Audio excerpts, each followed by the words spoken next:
You're listening to TIP. On today's show, we're having our Mastermind discussion for the first quarter of 2020. Normally, we're accompanied by our good friend Hari Ramachandra, but he was out of town for this quarter's recording. With that said, we do have the thoughtful Tobias Carlisle from the Acquirers Fund with us. During the show, we talk about a commodities pick, a short sale, and a controversial currency. Like all other Mastermind discussions, the value of the episode is more in the challenging questions, the critical thinking, and the counter opinions that cover hot topics and hot picks. So, without further delay, here's our chat.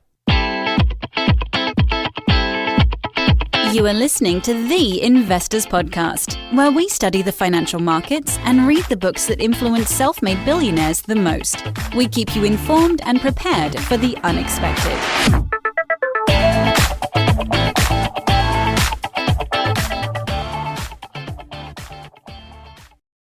Hey everyone, welcome to the Investors Podcast. I'm your host, Preston Pysh, and as always, I'm accompanied by my co-host, Stig Broderson. And we have our Mastermind group here, Toby Carlisle. Welcome to the show. Always great to have you back on here. Hey, thanks so much for having me. It's good to see you guys. Good to see Stig again since we met for the first time in the flesh in Los Angeles. Yeah, it was good fun, and fun having Preston calling in over Skype too to say hi to everyone. And the community was so surprised that we haven't met in person before, Toby, even though we talk all the time. We do. We talk a lot. We just don't meet because we're in different countries. Good event. Well, guys, let's cut right to the chase. So who wants to go first with a discussion on a specific company or investment?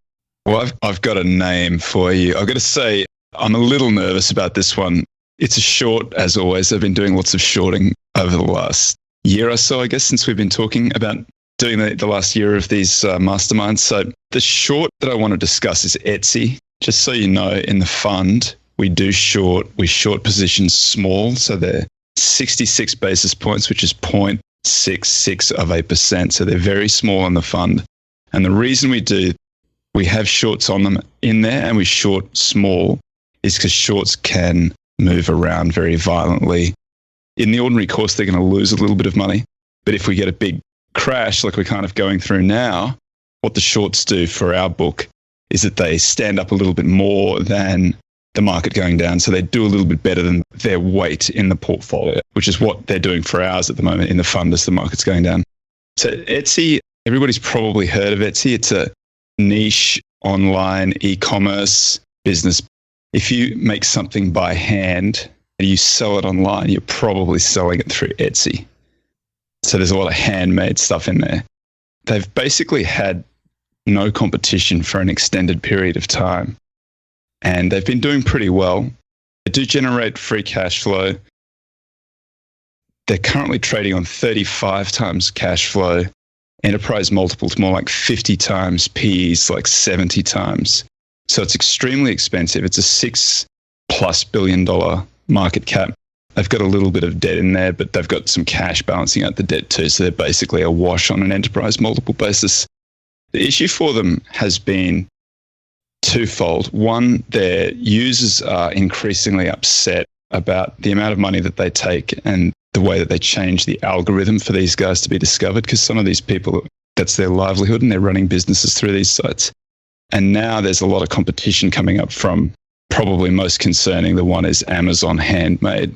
So if you go through any of the online forums looking at what Etsy sellers say, particularly, funnily enough, if you go onto Seeking Alpha and you look at the comments under some of the bull cases on Seeking Alpha, users of the site go on and comment on those stock picks, which I always think is funny. I think that's kind of telling if they're so upset that they're prepared to talk about it on a stock pick site. The issue for them is that when they change the algorithm and they change the way that they charge, it makes it harder for these guys to work out how to get their stuff to the front page and stuff. Etsy's changing it all the time, trying to figure out what the best mix is. So basically, they've got this reputation now for really annoying their creators. At the same time, it's supposed to be all of this handmade stuff, but it's increasingly, there are a lot of these mass-produced factory stuff that's kind of a fake. It appears to be handmade, but it's not really. It's ripped off.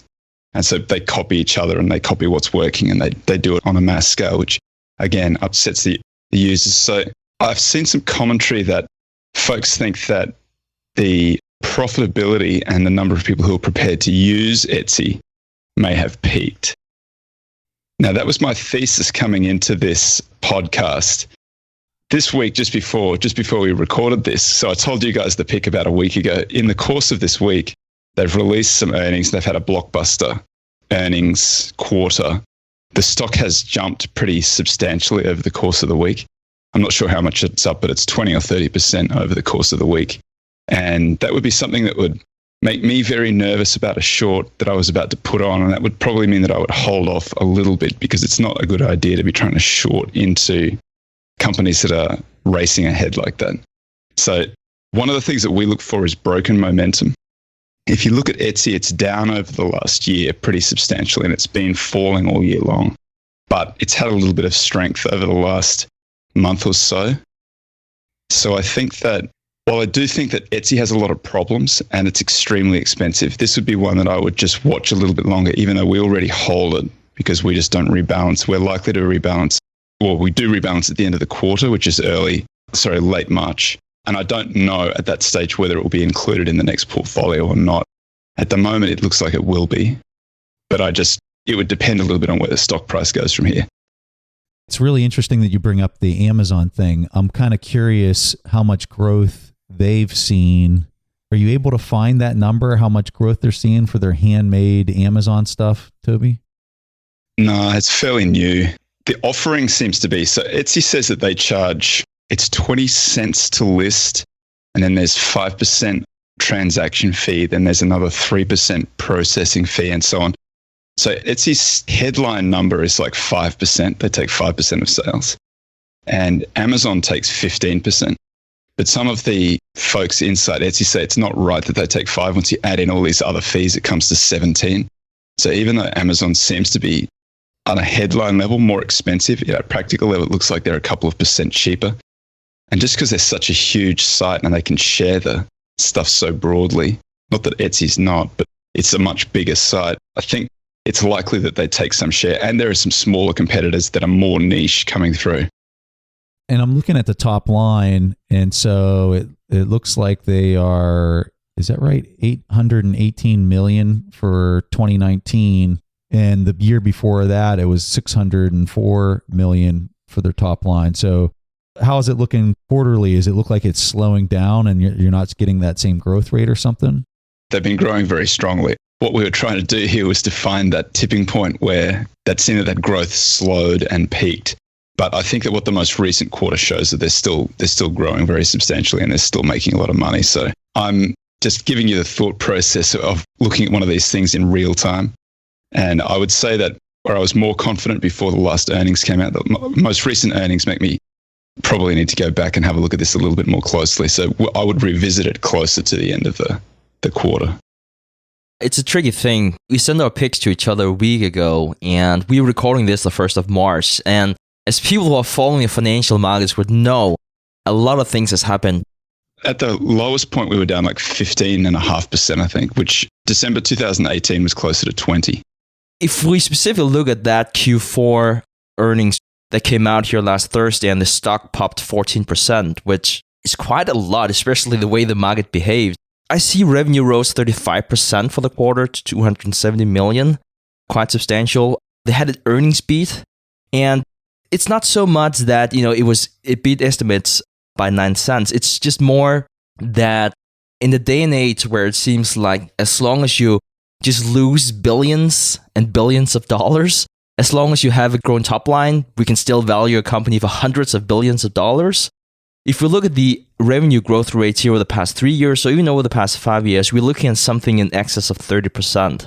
It's rough. And another thing I would like to mention here before I throw it over to you is one thing I've noticed reading up on Etsy is the offsite ad strategy that they offer, where they pay the upfront cost to promote sales listing on multiple internet platforms.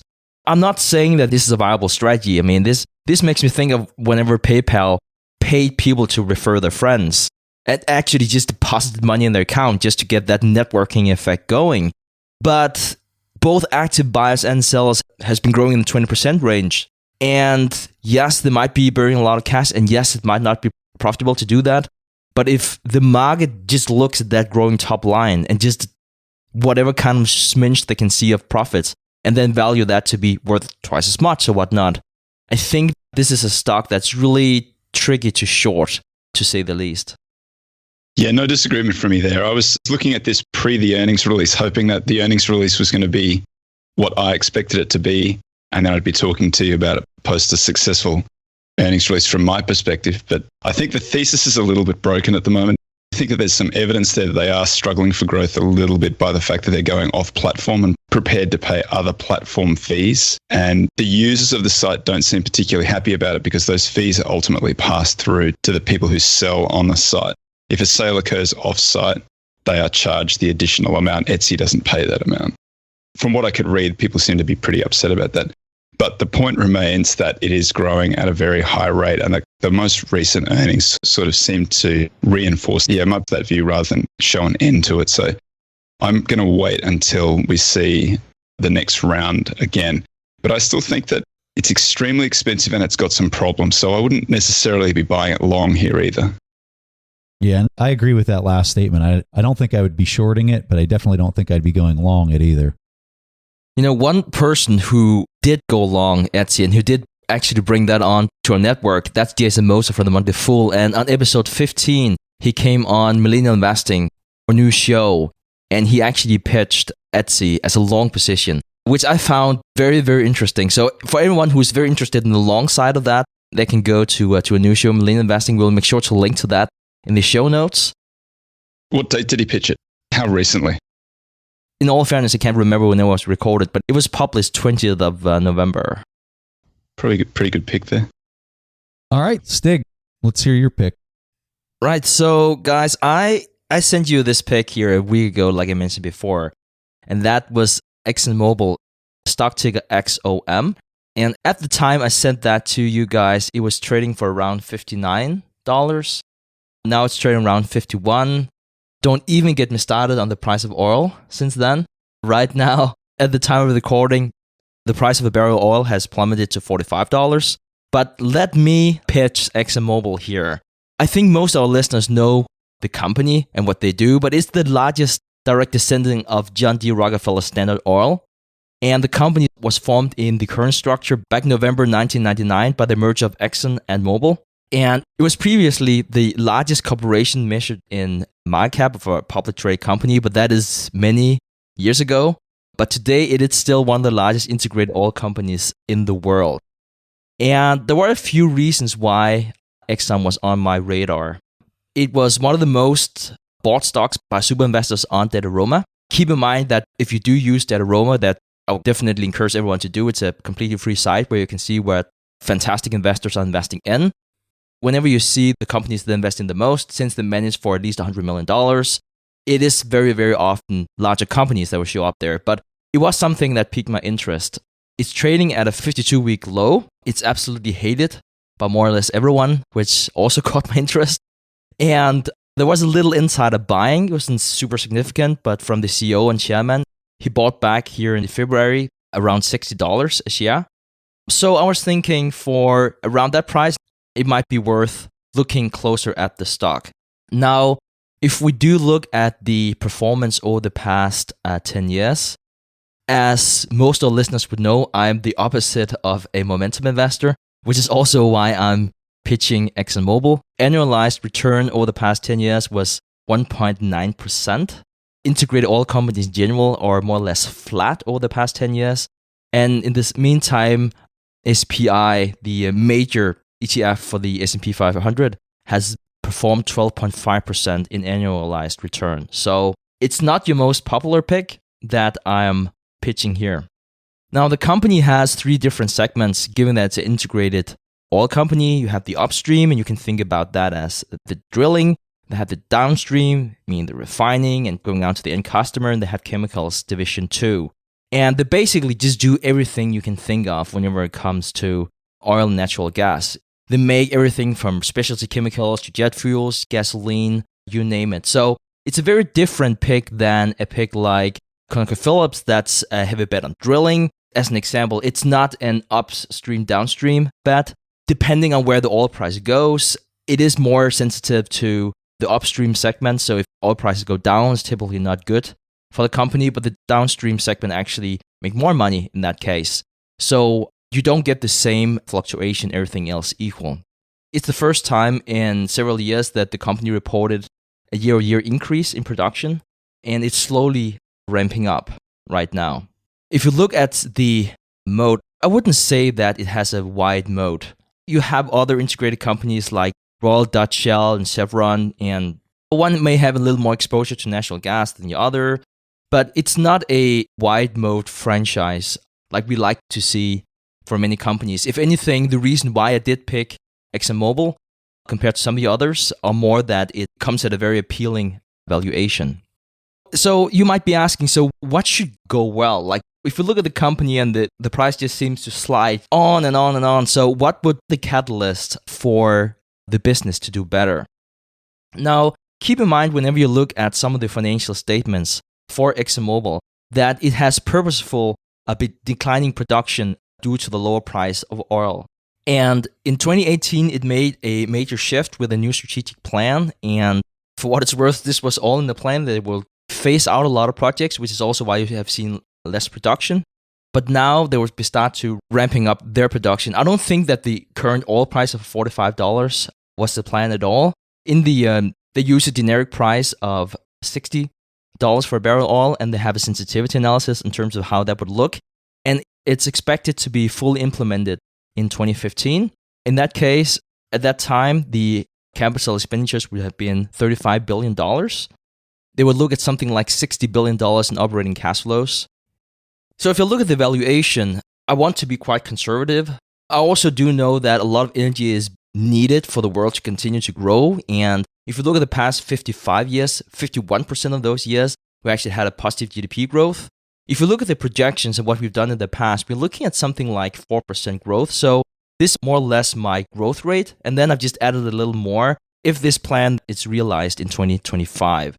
And with that, I get a return around 10%. And I think that it's a 10% return that comes with an interesting proposition. I don't think the downside is that big. It has almost close to a 7% dividend yield right now. And I do think that the upside is there too, but it is a value play. It's not the most exciting play. I think it's a solid value play, and it's a cash flow play. How sustainable do you think that dividend is? I think that's a great question. And if we look at the payout ratio right now, it's just above 100%. And it's easy to say, well, if it's above 100%, then it's not sustainable.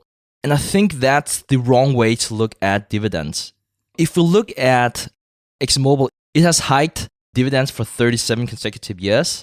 It has close to no debt, at least no meaningful debt. And if you look at the plans for how much money they're going to spend and the expected future cash flows, you look more importantly at the history, how it's been with ExxonMobil through all the different crises that we have and how they weathered the 2008 crisis, I don't see the dividend be cut. I could be completely wrong. I don't see that as the issue. And so if you are a dividend investor, I think that's interesting enough play in itself. But I actually do think that there's a little upside too on top of that dividend. Because as a dividend investor, you don't look for the payout ratio today. You look at what is a normalized payout ratio for that business. So Stig, the issue I have with this one, and normally I absolutely love your picks. I'm just going to start off by saying that. But this quarter, I do not like this pick. Nice. At all. Like I really dislike this pick. Now, why? So when I look at commodity and companies, in particularly oil, I look at it almost like I guess I got a really simplified version of how I view investing in a company like an oil company. And it's almost like ever play pool and you're hitting your ball into another one of your balls in order to knock it into the pocket. I always miss that shot. And it's because you not only have to get one of the angles right, you got to get two of the angles right. And I kind of see an investment in an oil company in a similar light. So the two balls on the pool table for the oil industry. One, you have to have an advantageous price based on your cost to produce, right? So I got it. This coronavirus is wreaking havoc on commodities. We're at $45 oil. That is not good. My personal opinion is that we're going to see that trend continue into the coming months. How long that persists, I have no idea. Could oil, like we saw, I think it was back in 2015, we got down to like, what was it, $25 a barrel or $30 a barrel? It was something crazy, right? And this was back in 2015 without even remotely the supply and demand shock that I think we're about to see with this coronavirus. So my expectation moving forward on the price of the commodity, the underlying commodity, is that it's going to go down, and it's going to go down in a major way. And I would not be surprised to see a drastic rip to the upside when the demand starts coming back online and all these producers are cutting their supply as fast as they can do it right now because of this virus and the demand shock that they all know is on the horizon. So I think what you're going to see on the price of the commodity is you're going to continue to see a lot of pain. And then whenever we start to see like we're turning a new leaf on this coronavirus, that you're going to see the exact opposite play out as far as the commodity price. And I think there's going to be a huge long call play there just on the underlying commodity, but that's a whole nother conversation. So pool ball number one, you got to have an advantageous price. Pool ball number two, you have to have expanding consumption, right? So not only do you need to have a great price margin from how much it costs for you to pull it out of the ground and how much you can put it on the market for. So when I think great price today, you're talking like $70, $80 a barrel versus how much it costs for them to pull it out of the ground. But you also have to have an economy that is expanding and growing in consumption in order to boost that top line revenue and continue to boost that top line revenue, because you could have the most advantageous price in the world, but if no one's out there driving their car and consuming oil and gas and all these things, your top line revenue is not going to go up. So that's where it kind of makes it tricky. And so when I'm looking at where we're at today, I see a negative in both of those categories. I see that the price is going down, and I expect it to continue going down until we have a change with the coronavirus. As far as the consumption, I think the consumption is going to contract in the coming years because I think we're in a really bad situation in the global economy right now. The velocity of money, you just look at simple metric like that. I mean, there's only so many boat tours that these billionaires can go on. The rest of the people are just trying to make it paycheck to paycheck right now. So I guess when I'm looking at those two metrics, the consumption is not expanding. It's contracting. The price is contracting. I'm just looking at this as being probably a bad call at this point in time. I was just talking to a person the other day that when oil hits $25 a barrel and you're reading the headline on the Wall Street Journal that oil is going to go to $15 a barrel, I'm going to buy a 2-year call option on the underlying oil contracts, right? Because that thing is going to rip, and it's going to rip in a drastic way in the other direction once a lot of the coronavirus stuff starts to shake out. But are we there? We're not even close to being there right now. Toby, I'm kind of curious to hear your thoughts. I like energy as a sector because I think it's been so beaten up for so long. And I never hear any bullish arguments about energy anymore. The arguments are always climate change, so it means decarbonization, so oil and gas is going to go away. The fracking means that you're never going to get those really expensive oil prices again because as soon as the oil price gets up a little bit, the frackers they can make money, so they go and start fracking. And these companies, mostly they're shrinking. They're sort of trying to buy back stock, pay out cash flows, and they're not doing a whole lot of exploration. With all of that backdrop, when you look at Exxon, it is now as cheap, and I think on some measures it's cheaper than it was at the 2009 bottom, or it's cheaper than it has been. So on a yield basis, the last time you got a really good opportunity to buy oil and gas companies was the early 1990s. And that was when Icahn took a run at a few of these and Boone Pickens was harassing these companies. When I look at that landscape, I think that landscape looks a lot like this landscape. And I think that even though the macro is terrible, these companies do look really, really cheap. And I think that there aren't a lot of options out there for the economy at the moment. We still are going to be using oil and gas for at least a few more cycles. When I look at analogies in other industries, so twisted pair coaxial cable was supposed to go away with the introduction of fiber optics, but the equipment is so good. The equipment keeps on getting better and better that twisted pair coaxial is still in almost every building in the developed world. I think the same thing happens with oil and gas. We will eventually transition away, but we're generations from doing that yet. So I don't think that carbonization issue is is a real one. It's hard to get real flows out of the shale. So I still think that the majors are really the only game in town. So I don't mind it as a position. I've got some energy in the fund. I don't mind Exxon as a position. Thanks for the feedback. I would like to address this with renewables. I guess I might have a slightly different perspective on the coronavirus than most people. Of course, as a person, I'm horrified of the thing that's happening. As an investor, I'm of course more pleased with the more attractive options. But if I look at the long-term impact, I would say that the long-term impact on something like renewables is obviously, especially for a company like ExxonMobil, is significant. Coronavirus, I think this is a shock to the market now, and I think it would go away like we have with other pandemics in the past.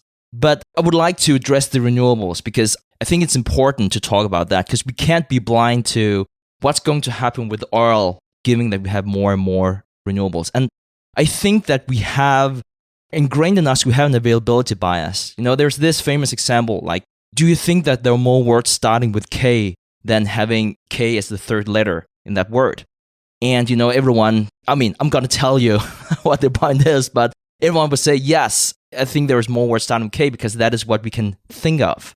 But actually, there is multiple more words with K as the second or third letter, whatever that is. And I think it's sort of like the same thing with renewables. Now, we talk about the coronavirus because it captures all the news cycles. Had we done this a few months ago, where ExxonMobil, might be at a less attractive level, but still not as expensive as it could have been, everyone would be talking about renewables. Like, how can you withstand that? And that's the availability bias kicking in there. So let's look at a country like the US, super, super developed, extremely rich, a lot of focus on renewables, a lot of subsidies. More than anyone, they must be more or less not using oil, right? No, 11% of the energy in the US comes from renewables. Okay, so now we talked about renewables. Toby said before, there are a lot of things where you just need oil, at least for the next few cycles, perhaps even longer, because it has some chemical properties that you just can't replace. And so if you look at electricity, which is a part of energy, if you look at specifically electricity, that in theory, we should be able to get more or less from renewables. How much of that in the US? That's 17%. Hopefully, we'll be in a place where we don't need fossil fuels. I think it would be great for everyone on the planet, but I think it will take a long time. And we have a lot of emerging economies who needs a lot of oil to get at just a fraction of the same standard of living as we have in the West. And that would need oil, which is also why if you look at any projections of oil consumption, it will go up. And will go up for a long time. And what's going to happen is a lot of that will be shifted to natural gas. It won't necessarily be shifted to the conventional renewables because that's not the energy that we need necessarily, at least not for everything. And natural gas is something like the integrated oil companies are huge on, and it's a part of what they already do. So to your point, Preston, about both a low oil price and a lower demand in the future, I don't know where the price of oil is going. It doesn't need to go to $70 a barrel before ExxonMobil yields a good return for you as an investor. If it goes to $60 a barrel, and it may be a stretch, even though I definitely think it's possible by 2025, we would get a 16% annualized return on today's share price of $51. The reason why I came up with a 10% return was because I was much more conservative with growth in my projections. Now then, when I look at the demand all the way back to the mid-80s, there's only been 2 years where crude oil demand has slowed year over year. And that was in 2008 and 2009. And already in 2010, it was higher than 2007. The sad truth is to increase the standard of living, both for the developed world and for the emerging world, and also for the people who haven't been born yet. Unfortunately, for the environment, we need oil for decades to come. And it just hasn't changed. So that's our response to that. Keep on bashing, guys. Keep on bashing. All right. You guys want to hear my pick? Yeah, let's do it. Let's do it. All right. So here is my pick for the first quarter of 2020. I am recommending Bitcoin. What are your questions? All right. So here's my thesis for this one. And Stig, we've been talking about Bitcoin since 2015 on this show. And I just think that you are at a point in the global economy where reality is starting to separate from fantasy.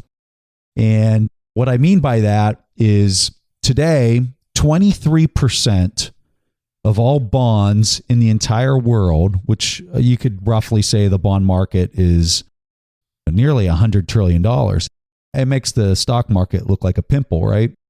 So 23% of all bonds in the market are negative yielding. So when I explain a negative yielding bond to somebody, I say it's the same thing as a contract. So, Toby, will you sign a contract with me that you give me $100 and I guarantee next year I will give back $97? That's what a negative yielding bond is, right? And there's, I think, around $15 trillion worth of negative yielding bonds. So when you think about how insane that is, that people are literally signing contracts that guarantee them to lose money. Guaranteed. You're signing a contract to lose money. To me, that just does not make any sense whatsoever. I think that this problem is not necessarily in the bond market, it's in the currency market that's driving this. I think that there is a deep systematic problem with fiat currencies that go back clear to the 1970s when a gold standard was, I'll even go back further than that. You go 1944 to Bretton Woods, right? This is when the U.S. says we're going to peg the dollar to gold, and then all these other nations say, well, that's great. We'll peg our currency to the dollar, and boom, we'll have sound money, and we can all conduct international exchange in a fair manner. And if you spend more than you raise through your tax revenues, well, then you're going to pay the price for that because we're all dealing with sound money. So this all worked.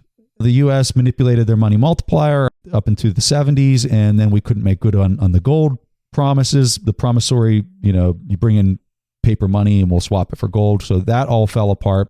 And so when the U.S. came off the gold standard, interest rates were extremely high. They continued to go higher into the early 1980s. 1981, the 10-year Treasury peaked at 16%. And so this was the point where even though you come off of a gold standard, you can continue to make your economy progress forward without any incident as long as you have positive interest rates. Well, what happens around the globe, everyone starts manipulating they debase their currency in order to create growth inside of their domestic currency. And long story short, you have that progress for 40 years until all interest rates start approaching zero, and now they're even going negative. And there's an incentive now for people to take their cash and stick it in a safety deposit box because they'll get a higher return than actually negative yielding percent. That's why I think we have a major systematic failure of fiat currency, not just in the US, but globally. And so whenever I look at how is that going to be solved, and are countries incentivized to solve it? And I think the game theory on countries solving this is there isn't any. They have no incentive to solve this. They have an incentive to manipulate their currency even stronger than the country standing next to them. So when I look at that game theory that everyone's incentivized to devalue their currency so they can manipulate and create growth inside of their own domestic country, I say, okay, is there something that is decentralized that could potentially fix this or peg this? And so for me, that's Bitcoin. It'd be really, really hard for me to get into all the technical arguments from how the technology works for a discussion like this. But for me, I've done a lot of homework on that and how it works and the network effects that take place and how it will ensure that there's 21 million Bitcoins in the future because of game theory and all the participants wanting to keep that number fixed because they're incentivized to keep it fixed. So what you effectively have is digital gold through Bitcoin. The reason I think that it's really advantageous to own it right now, opposed to any other point in time, I think right now you're at a very unique time where you're 2 months from the next 4-year halving cycle, which happens inside of the Bitcoin protocol. Once that halving event takes place, the miners that mine Bitcoin, it becomes twice as hard for them in order to mine the same amount of Bitcoin. They get half as much Bitcoin for the same amount of work that they were doing. This drives the price up. The 2 other 4-year halving events that have happened in the past, one back in 2016, another one back in 2012, has driven the price like wildfire post-halving. Typically taken about a month or 2 after the 4-year halving event for the price to start going crazy. After the halving event, it typically goes crazy for, call it, another 460 odd days. So with that on the horizon, with that coming up, with everything that's happened globally with the economy right now, with all the negative interest rate bonds and there really being no incentive to hold such a security, I think that Bitcoin is going to have a meteoric rise by the end of 2020. And I think it's going to have an even bigger rise in 2021. So that's my narrative. I'm really curious to hear your arguments or your questions or whatever you got. I've got two quick questions. One, why Bitcoin and not something else like Ethereum? Because I understand that there are a lot of other things being built on the top of Ethereum. The second question is, if you know that there's going to be such a huge run in the future, and presumably this is pretty well known in the market, why isn't that information already cooked into the price? And so, because when I look at the chart, it looks like it's had a pretty, I think it got down to 6,000, 5,500. Now it's 8,500. So if I look at the chart, it's had a pretty good run recently. I just wonder whether if everybody knows that's what happens, if they're already baking that into the price and front running it. So what a lot of people don't understand about Bitcoin is not only do you have the 4-year halving event, which is what most people talk about, but you also have a thing called a 2-week difficulty adjustment. My opinion is a lot of people think that these are two separate things, but in the way that the protocol functions, these two functions inside of the protocol work in harmony. So after the 4-year halving event happens, the difficulty throughout the rest of the next 4-year cycle continues to get harder and harder and harder and harder and harder throughout that 4-year period. At the very end of that 4-year period, you could make the argument that the difficulty is at its extreme level from the start of the 4-year halving. And so when you pull up a price chart, I'm talking more about the last 4-year cycle, right? What you saw was the price in 2017 hit fever pitch at like 20,000. But what happened is you had all these miners that were buying capital expenditures to put more mining rigs online. And over the next year, because the speculators basically peaked out, you couldn't get your neighbor to start buying it because they're like, hey, that's crazy. It's going to go to zero. So you can only grab so many more speculators on to drive the price during the 4-year cycle. But what happens is with that 2-week difficulty continuing to ramp up, it gets harder and harder and harder for those miners to capture that spread from their electrical cost to the price that it was trading at when it was 20,000.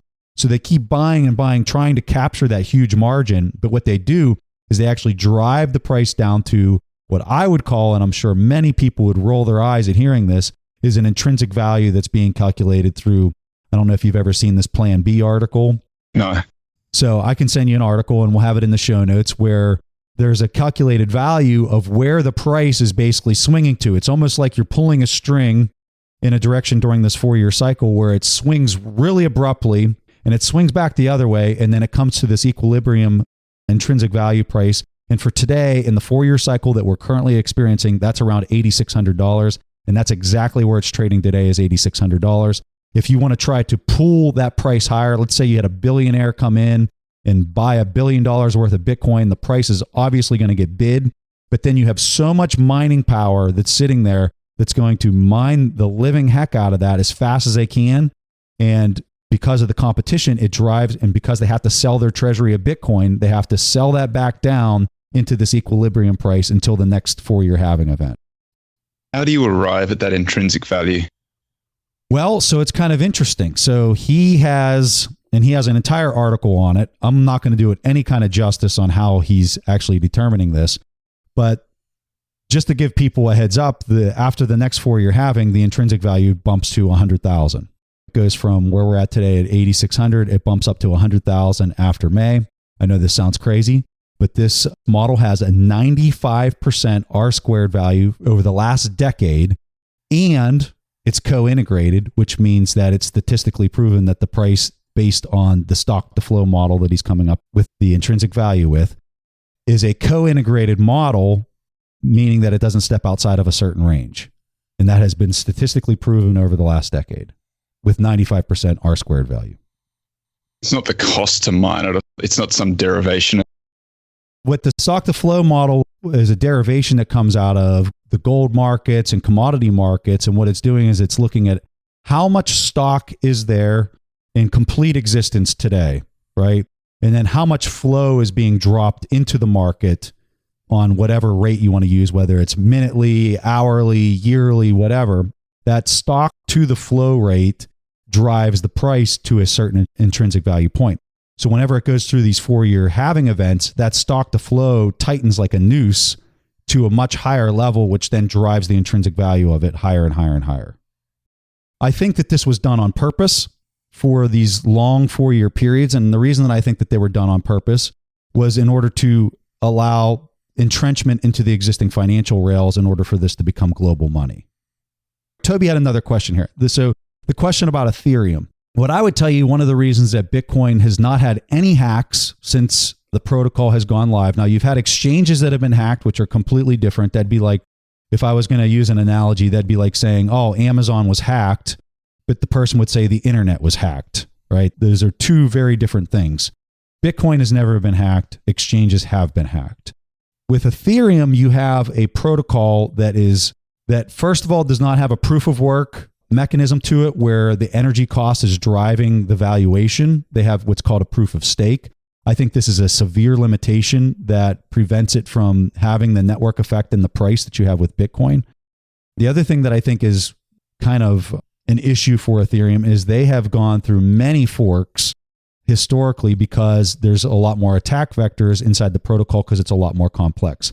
Bitcoin has tried to keep the fundamental layer 1 protocol extremely simple in that any type of expansion is built on a second layer, call it SegWit, which happened in the summer of 2017 timeframe, which allowed layer 2 transactions and basically a layer 2 network to ride on top of the Bitcoin protocol.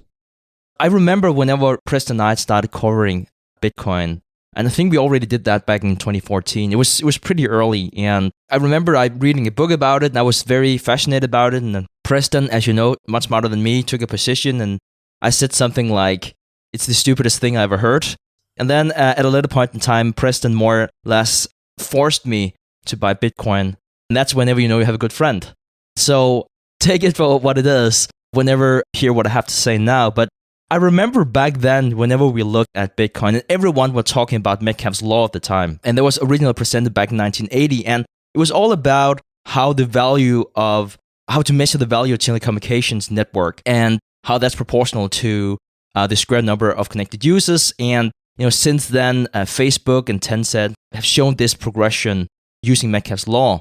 And so until then, yeah, there were some deviations from the long-term trend, but it was quite evident what it was. Now, Metcalfe's law would say that here, beginning of 2020, we will have a price more than 41,000. Actually, just from 2019 to 2020, it will go from the beginning of the year from 21,000 to 41,000. So now we're looking at the end of 2020 to $74,000. So whenever I'm looking at that, I'm thinking back of my statistics classes many years ago, and I'm thinking, is it so that someone would have an incentive to say, how can we come up with a model with a high R-square so I can quote unquote sell my product, whatever that product might be?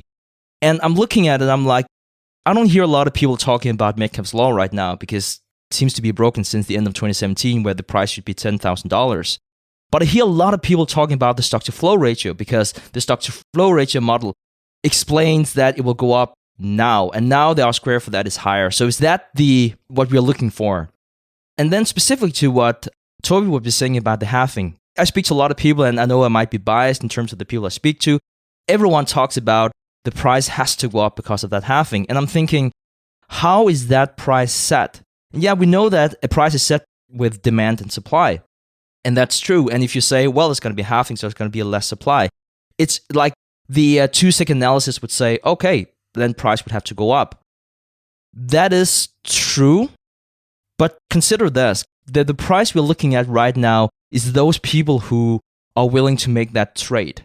So you have someone who's willing to buy and you have someone who's willing to sell. Okay, so how many people, despite that the supply might be halved, how many people are willing to sell now that everyone expects that it may go up 2-fold, 10-fold, whatever? And for me, that's something that I'm missing in that conversation. I don't know if we are at a stage where we have to acknowledge that Bitcoin can coexist with the conventional financial system. It may not be a part of conventional system, there's always a need for something like Bitcoin because of the properties that it does hold. But perhaps that utility is not higher than what it more or less is right now with some fluctuations. Perhaps despite of what the stock to flow ratio model would tell you about what happens to the supply and then what should happen with demand and the price should go up, perhaps that's just not valid for Bitcoin despite of what the model says, because the model are just trying to measure what we've seen and not the reality. I know that was a very long argumentation for my concerns about Bitcoin. Because the model's looking at historical information, it might not be valid moving forward. Is that the argument? Yeah, that's in short, that's my argument. It's sort of like all the bar models you had of subprimes in 2008. They said there was zero chance of default because more or less no one defaulted. But there was like a mistake in the model. There was a mistake in the model that said, okay, so since no one defaults, it doesn't really entail any risk. That was just because it didn't occur until that. So that was my argument with, yeah, it makes a lot of sense why you have something, there's utility in something like Bitcoin, there's utility in not having it regulated, there's utility to have something outside of the conventional financial system. Perhaps the utility for that is not more than $200 billion. Perhaps it's not even comparable to the major currencies. Perhaps it's not comparable to what you see in the bond market, stock market, the price of gold. Perhaps it's just a very different asset where you can still explain what happened historically, but it's just not valid moving forward. I guess that's some of the things I would like to hear your thoughts on. The reason I think that it's very valid is because right now, if I compare it to another currency, and that's how I'm looking at it, as it's a currency, there is no fixed monetary baseline of any currency. In fact, you're seeing the baseline of every fiat currency getting debased at probably the fastest pace you've ever seen it in history in our lifetimes. With Bitcoin, the number's fixed at 21 million coins. So no matter what you do, that has to be fixed. I think that there's going to be a lot more people in the next 2 years that are going to start demanding money that has a fixed monetary baseline based on the printing. I mean, look at what's just happened with the coronavirus. In the US, they're really not even talking about a cure. They're talking about what can the Fed do in order to cure the coronavirus. To me, it's nuts. It's absolutely somewhat unfathomable. And so when I think of people that are holding their money in fiat versus something that has a fixed monetary baseline, I think that the fixed monetary baseline is going to win all day long. I got two quick questions. One is, how has Bitcoin performed in this recent rout as the market's getting beaten up because of coronavirus? The arguments for Bitcoin, I find them all very compelling. The problem escaping from fiat currency, being short all of the world's money printing and so on, there are other ways that you can do that. You can do that with gold, but I think that Bitcoin does a similar job to gold. I think there's a good argument for it. The issue that I have, and this is where I'm always struggling, is I don't know if $8,600 is the right price or if $860 is the right price. And I don't want to be getting long Bitcoin at $8,600 thinking that we're going to go through all this money printing and be like the people who bought gold at the very top in 2009, thinking that they were about to get a whole, or whenever the exact peak was, thinking that there's going to be a whole lot of printing. That's going to be what bails us out. So whenever I look at the comparison of Bitcoin and gold, the first thing that stands out to me is if you received a gold bar, how would you know that it's actually gold? How would you know that the whole gold bar is gold? You have to melt it down. You have to do all sorts of a whole process in order to know that it's 100% solid gold, right? With Bitcoin, you just run a full node and you can actually do the exact same thing to know that you received 100% real Bitcoin. And I know that that sounds really goofy for people that are looking at this as being literally a digital unit on a network. Like, how can you compare those two? You could send somebody what looks like Bitcoin, right, to their hardware wallet or to their address, but you can quickly see, is it running on the version of Bitcoin that everyone values, the network of Bitcoin that everyone values, or are they running it on some Bitcoin gold network that is not the same thing, right? So you got that. If you're housing gold, you're storing it. If you are buying an ETF, you are trusting that an agent is actually holding the gold that they say that they're holding. With this, I can just take physical possession of it and I can know that I absolutely positively have that purchasing power in my hand. You can't go to Starbucks and spend an ounce of gold. What if Wu Flu knocks out all of the telecommunications infrastructure? Does that prevent you from spending it, or what happens in that scenario? So if you get in a situation, let's say your internet service provider, say the government wants to step in and stop the internet service provider in the United States, right? You can still sync to a Bitcoin satellite that a company called Blockstream has actually put into orbit. And you can still mine, you can still conduct transactions. There's people with high frequency HF antenna radios that are they've already coded that you can transmit over a high frequency radio frequency, your Bitcoin transactions. And I think the bigger piece to all of this is if a country would do that, not every other country is going to do that. You have to have global 100% participation across every single country to try to block this. And you've already got countries like Germany, and I just saw something on Australia literally this morning that are actually going out of their way to pass Bitcoin cryptocurrency laws that incentivize industry to come to their countries in order to set up shop. So you actually almost have the exact opposite thing actually playing out right now. Because I mean, think about it. If this would become a global currency, the person who has the most of it is going to have the most influence moving forward. And so I think that you're actually going to see maybe the exact opposite thing start to play out with some countries. Ray Dalio is real famous for saying, hey, show me a security that has zero correlation, that has a high Sharpe ratio, because that's the holy grail of an investment. When you look at Bitcoin, over the last 10 years, there has not been a single security that has outperformed it on the Sharpe ratio. Not a single one for 10 years. When you look at the correlation to the S&P 500, and so when you look at correlations, negative 1.0 means it moves in exact opposite lockstep. A 1.0 means they literally move hand in hand together. Bitcoin to the S&P 500, 0.00. Just go through a couple. Gold, 0.06 correlation. Silver, negative 0.05 correlation. U.S. bonds, negative 0.05. Oil, 0.12. Russell 2000, 0.01. It's correlated to nothing, like literally nothing it is correlated to.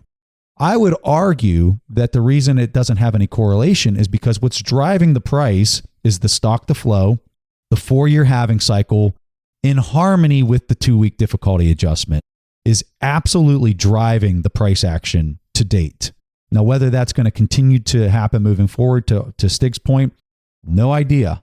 But I can tell you, I'm not going to sit back and watch something with that kind of literally the best performing asset in the last 10 years. I'm not going to just sit back and have no exposure to that. In fact, I would argue that a fiduciary, if they have no exposure to it, should maybe be questioning how they're a fiduciary, because you're at the point now where it's made so much money in the last 10 years. If somebody would continue to sit back with zero correlation to anything, with the highest Sharpe ratio that we've seen in 10 years, to have zero exposure to something like this is maybe negligence. So risk-wise, you're looking at this thing. The volatility on it is insane. I think the annual volatility on it is something like 66% on our momentum tool. That's insane. So how do you manage volatility risk? With your exposure size, right? You could have had, in the last 4 years, if you took the last 4-year period and you had 1% exposure to Bitcoin and 99% in cash, 1% in Bitcoin and 99% in cash, you would have matched the performance of the S&P 500. Now, we mentioned Ray Dalio before. He was asked about Bitcoin at the Davos meeting in January 21. And at the time, he said that he warned about holding Bitcoin because it's not a medium of exchange nor a store of value, which I found very interesting in itself. The other thing is, I 100% buy your argument, Preston, whenever you say, you get a bar of gold, how do you know if it's real? And then you compare it to Bitcoin and say, that's real. That's the purpose of the blockchain. We can validate that, which we can do not just through Bitcoin, with so many other things now. And I'm thinking, going back to Metcalfe's law I was so excited about, because I understand the rationale behind the stock to flow model, and perhaps that is the driver going forward. I'm thinking do we have enough people who believe in this? And that's why I was so concerned whenever I saw that breakpoint in terms of price still following that line. Like, do we have enough people? Is it expanding enough? Do enough people believe that this is truly the value of Bitcoin? Is that truly the utility of Bitcoin? Because without that, what is the driver moving forward? The thing that's driving it is actually greed. And I think that human nature is actually driving the abrupt price jumps. So after the 4-year halving happens, what you're really doing is you're limiting the number of sellers that were driving the price near the tail end of the 4-year cycle. So as soon as that 4-year halving event happens, it's basically nudging the price in a very abrupt way based on the electrical costs and these miners and what they're going to demand for their electrical costs that they have. It's going to drive the price up in that. I expect to see this at the end of 2020 where the price starts to run away.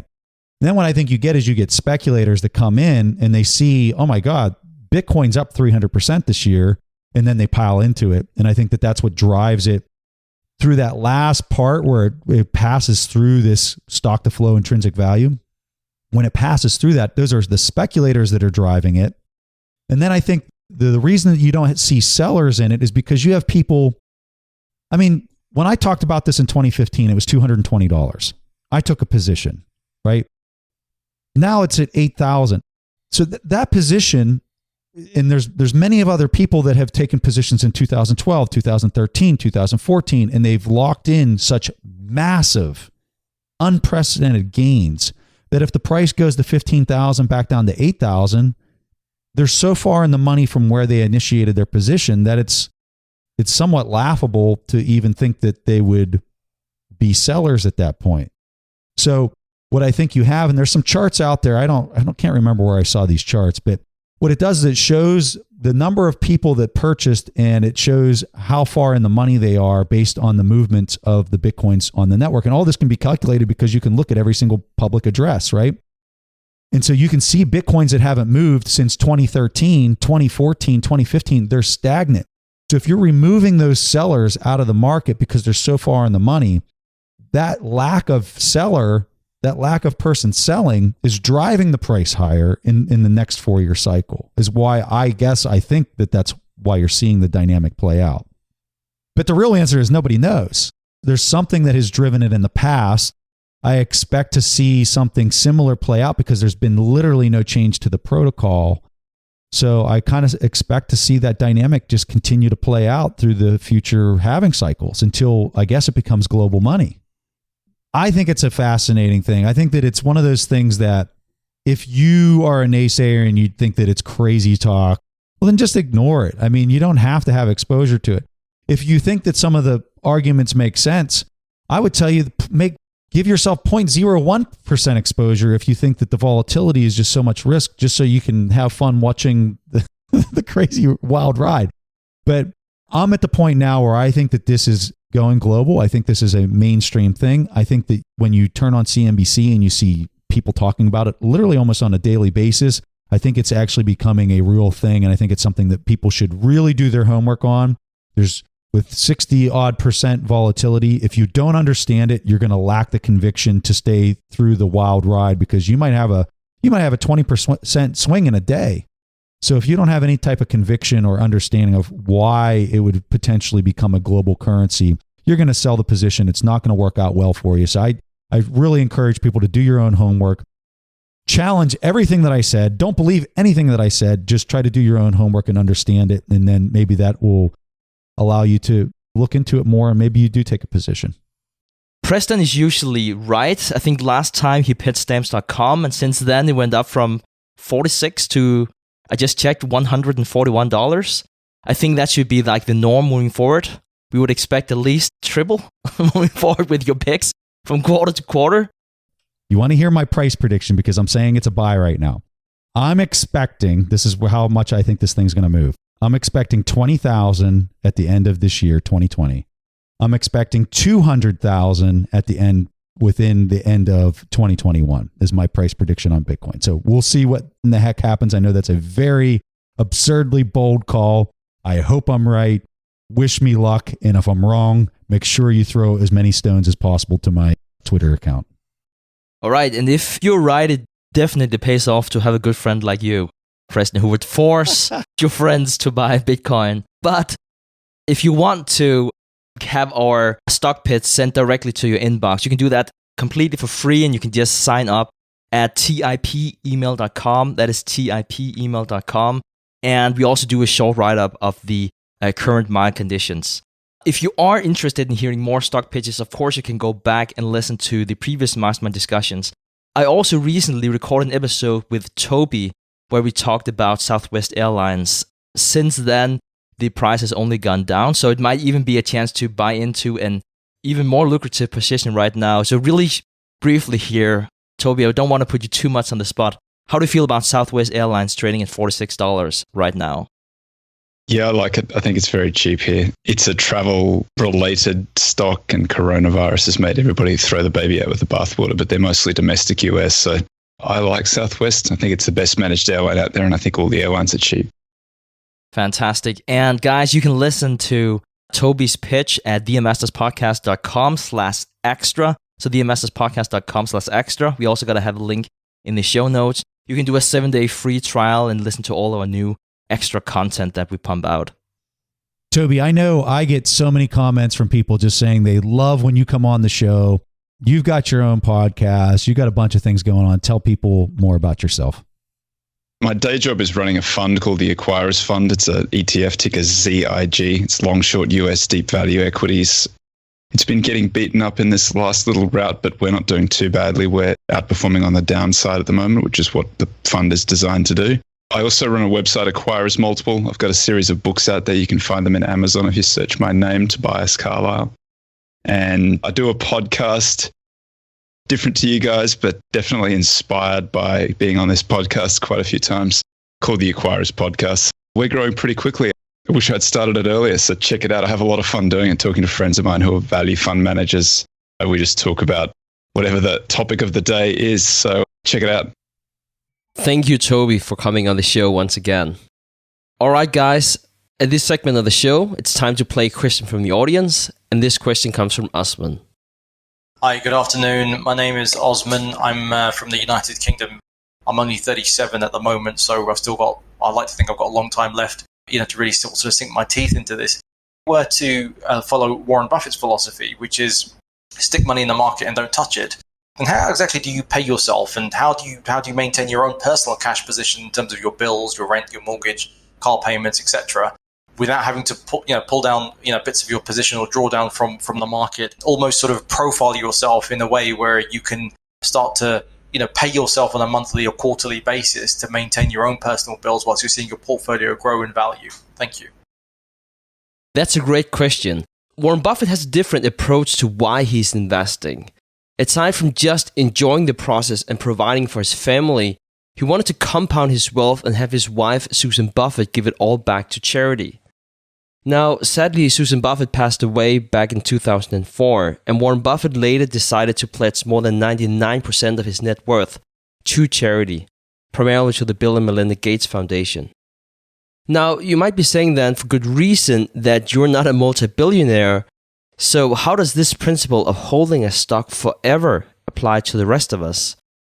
Now, here I would say it's more the mindset, more than anything else, that I suggest you take away from that quote.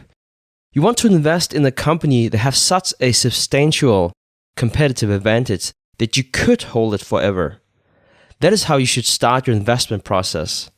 You don't want to invest in a pharmaceutical company and plan for them to have a drug approved, then the price of the stock would pop, and then planning on selling it off. That's typically not how to think about value investing. Now, value investing is for the long term, and you would want to create a portfolio that won't be fundamentally changed if the company has a bad quarter or if the company is tanking, which you might argue could be happening right now. Then you mentioned that you are 37. I don't recommend that you spend any of your investment income to pay for household expenses or similar, as you mentioned, before you're retired at the earliest. Rather, I suggest that you'll spend less than you make to have a standard of living you want, and invest the rest and expect not to touch it for 30 years or more. It's really the compounding effect that kicks in here if you decide to wait. Now, we all have different approaches of how to do this depending on our skill set and personality types. Try to make it as easy as possible for you as you can. Which is another way of me of saying do not consider your investment income as money you have access to before you retire.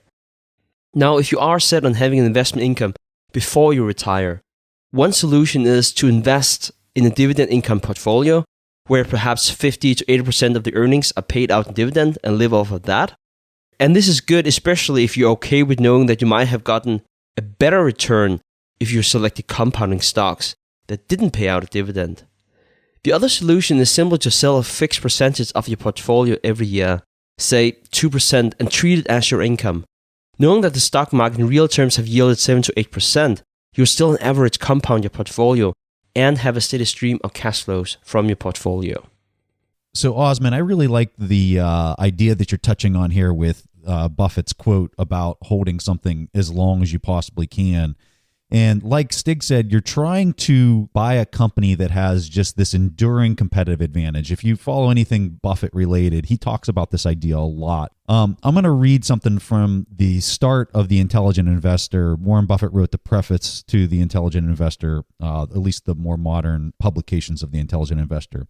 And one of the things that he writes here, he says, whether you achieve outstanding results will depend on the effort and intellect you apply to your investments, as well as the amplitudes of stock market folly that prevail during your investment career. And then he goes on to write, the sillier the market behaves, the greater the opportunity for the business-like investors.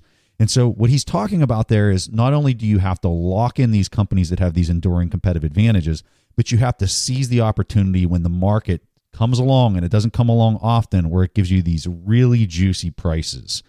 And so when you look at, let's just take his investment in Coca-Cola. He locked in such a juicy price whenever he purchased Coca-Cola that the dividends that he collects on that investment from way back when, he's owned it for decades at this point, the dividends that he's receiving on that principal are absolutely massive if you looked at it as a percentage. When you're looking at the dividends at today's prices, it doesn't look like that. But when you look at the price that he purchased it for, that principal, compared to the dividends he's getting now, they're massive. And if he'd sell that position, his capital gains would be massive. So he was able to lock in these really amazing prices because of the market folly, the way that he described it. That's his verbiage. Because of the market folly that he was exposed to at that particular time, he was able to lock those prices in. So I would tell you that it's both of those things. It's buying at these really odd, advantageous times where the prices are just absolutely great, combined with a business that has this enduring competitive advantage like the Coca-Cola brand. So just some thoughts to think about. I think that's what he's really addressing. If you find that you have a company that you didn't really get a great price on it, the competitive advantage was average, you really don't have big capital gains, and you feel like you can plow that money that's currently maybe sitting in some type of security that represents all those ideas, and you could turn it and put it into something else that does have all those advantages of a great price and a long-term competitive advantage, I think Buffett would tell you, sell the position and move it into the other pick. But I think those are some important things for people to think about, and I think that's the essence of what he's getting at with the quote. So, Osman, for asking such a great question, we're going to give you free access to our Intrinsic Value course. For anyone wanting to check out the course, go to tipintrinsicvalue.com. That's tipintrinsicvalue.com. The course also comes with access to our TIP Finance tool, which helps you find and filter undervalued stock picks. If anyone else wants to get a question played on the show, go to asktheinvestors.com and you can record your question there. If it gets played on the show, you get a bunch of free and valuable stuff. All right, guys, that was all the Preston and I had for this week's episode of the Investors Podcast. We see each other again next week. Thank you for listening to TIP. To access our show notes, courses, or forums, go to theinvestorspodcast.com. This show is for entertainment purposes only. Before making any decisions, consult a professional. This show is copyrighted by the Investors Podcast Network. Written permissions must be granted before syndication or rebroadcasting.